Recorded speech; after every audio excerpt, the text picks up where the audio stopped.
My story takes place in a town you've probably never heard of in southeastern rural Kentucky. It's a small town with its people sparsely peppering the mountainside to and fro. It's the type of town where it isn't exactly unusual to find neighbors bartering for goods with livestock, living off what the land provides, and making do with what they've got. It is here that my father was raised. It is here that my father raised his family. My father was a proud man, short, barely 5'7", but stout.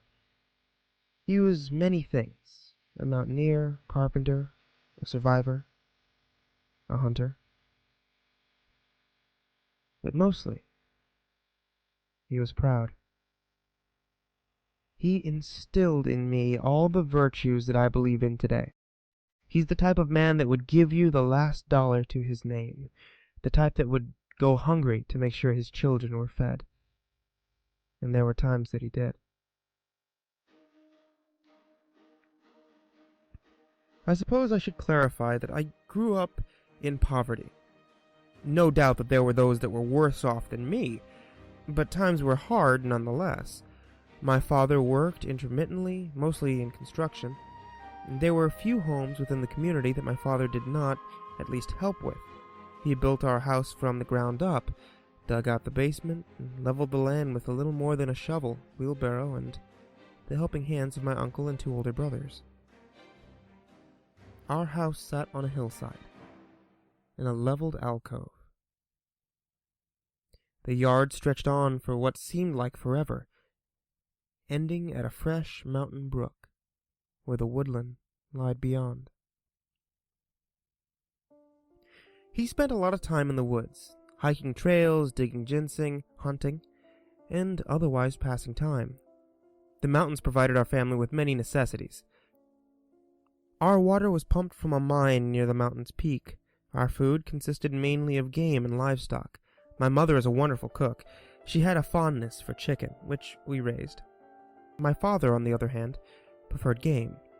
No stranger to the culinary arts, my father was adept at preparing a variety of dishes, all of which he tracked and killed himself.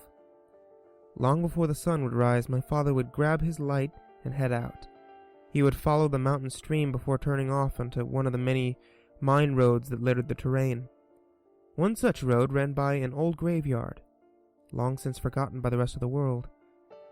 Some headstones that dated back to the onset of the 19th century. I recall one night my father decided to go spotting. For those of you unfamiliar, spotting is a common practice among Appalachian hunters. Perhaps among hunters in general, but I don't go hunt, so I'm not sure. Well, the hunter will set out before sunrise, taking a light and little else. The hunter will then proceed to shine the light, much like a spotlight, in hopes of catching a glimpse of an animal's eyes.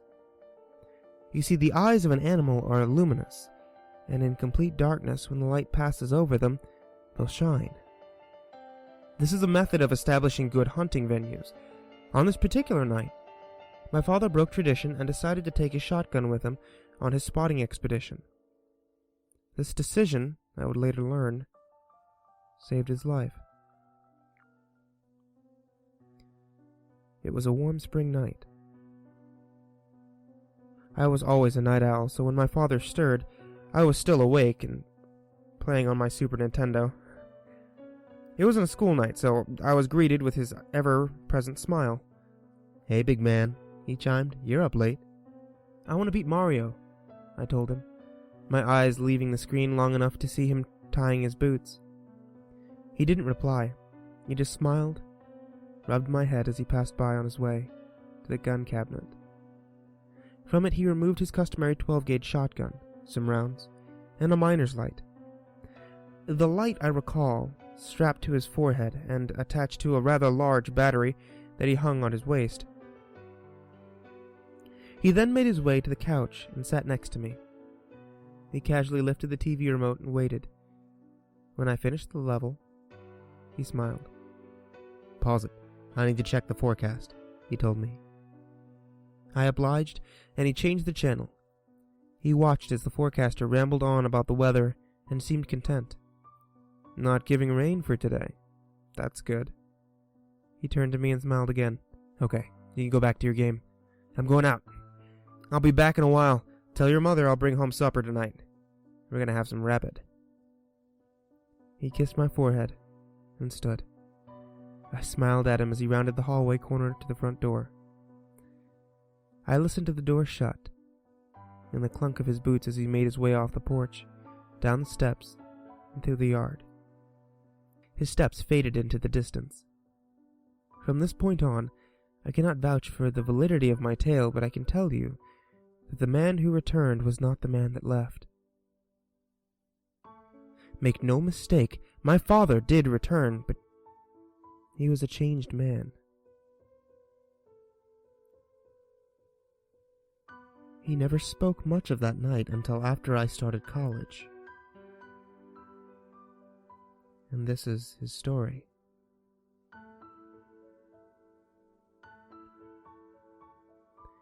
Like most of the other nights, he headed up the mountain via a trail that ran alongside the brook. The air was still and warm, and the moon and stars shone bright. There was no clouds and the forecast was clear.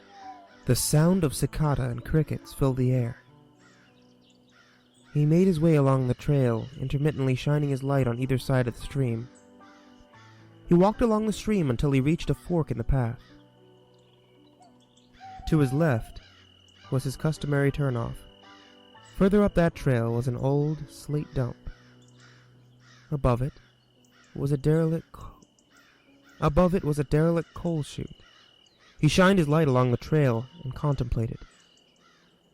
He had been talking with his hunting buddies, and they had mentioned a sweet spot near the graveyard. A warren of rabbits had apparently taken residence near the abandoned cemetery, and they had all had good fortune with hunting there. My father thought on it for a moment, before turning to the right. The right trail led up the mountain to the mine where he drew our water. It passed by the cemetery where the rabbits were said to reside. He continued to follow the stream until making his way to the cemetery. Upon his arrival, he skimmed his light back and forth across the plots. If there was a warren here, the rabbits were definitely not being very active tonight. He trudged along the plots until finally deciding to move on. He walked back to the trail and stopped. He could go back along the stream trail and to the slate dump. At the very least, he thought, he could cover grounds that he was used to hunting. Instead, he decided to follow the trail further. He had been walking for a little more than 15 minutes when he noticed a strange phenomenon. The light from the moon and stars was completely gone. Clouds covered the sky, and in the distance, somewhere, there was a flash of lightning. He counted the seconds to the thunder. The sky roared a moment, and then fell silent. There was no rain. He silently observed his surroundings. Shining his light on either side of the trail, he paused for a moment longer, and then trudged on. As he walked, he noticed something else. Very faint, very rhythmical. His footsteps were echoing. This was unusual. If you've ever been on a wooded mountain, one thing you'll notice is that the mountains are excellent listeners and seldom repeat what they're told. It was then the silence consumed him. The cicadas, the crickets, the owls, they were all hushed. My father stopped and shined his light around him. He saw nothing. And after a moment, he continued along the trail. The echo was silent for a moment, and then started up again, with each crunch of my father's feet. He could hear a crunch simultaneously hit the trail behind him. someone or something was following him, deliberately stalking him. He stopped again, and so did his echo. He shined the light around him again in all directions, down the trail, into the trees, and even into the air. Nothing. There was absolutely nothing there. He carefully observed his surroundings. It was then that he noticed another trail, not 3 feet from where he was on the other side of the brush. Silently, he began to devise a plan. He decided that he would begin walking again, and when the echo recommenced, he'd take another step, but he'd stop. If it was his mind playing tricks, then the echo would stop too. He turned up the trail and continued along his way. Within moments, the echo reemerged. He waited until he was confident that the timing was right, and he stepped, and stopped mid-step. His foot was barely an inch from the ground. The sound resonated through his being, and sent shivers down his spine. He spun around and shined the light again, only to be greeted by darkness. He turned back up the trail and quickened his pace. This time, the strides did not mimic his own. They were faster and louder. It dawned on my father at this point that he had pissed it off, whatever it was. He loaded his shotgun, and another plan developed in his mind. He decided to step through the brush to the trail on the other side. There he would wait for it to pass him, and he would turn the tides. Without hesitation, he cut off his light and stepped across the brush, and waited in the darkness. The sound of its strides continued up the trail before stopping, what sounded like mere feet away. Then it crossed through the brush, coming to a halt beside him. His stomach sank, and he fumbled with his light. He could feel eyes burning into his skin, boring holes into his brain. The light came on with a sudden flash. Nothing. There was absolutely nothing there. He shined the light all around him. There was no sign of anything passing through the brush, no sign of anything walking along the trail.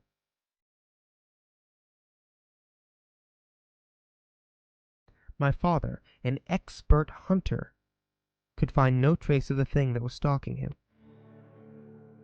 He shined his light further up the trail and saw something. A building. The old coal chute that was just above the slate dump. He bolted for it. He could hear its strides coming up fast behind him. He turned into the coal chute and dove in. The chute collapsed around him, sending him pouring down into the slate and rock. He quickly made his way to his feet and shined his light towards the chute, shotgun in firing position. He could hear it moving fast up the trail. He heard it hit the coal chute. The chute thundered and trembled under its weight, but my father couldn't see anything. He blindly fired and pumped and fired again and again. The boom of his shotgun echoed through the valley, the sound matched by a roar that made the hair on his neck stand. The chute was silent for a moment. Then he heard its strides bolt in the opposite direction. It made its way up the mountain, towards the mine. He listened for a long time. Silence.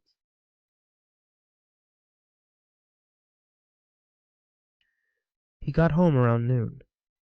He was beaten up pretty badly from his fall. He never said a word. My mother attempted to console him, and he silently looked at her, his eyes filled with dread, and his ever-present smile gone. Not long after that, he and my mom separated. The court ordered that the house be turned over to me upon my 21st birthday. I returned home to find him sitting on the porch, shotgun beside him. He had long since erected a security fence around the property, He told me his tale, and he told me that he continued to hear it.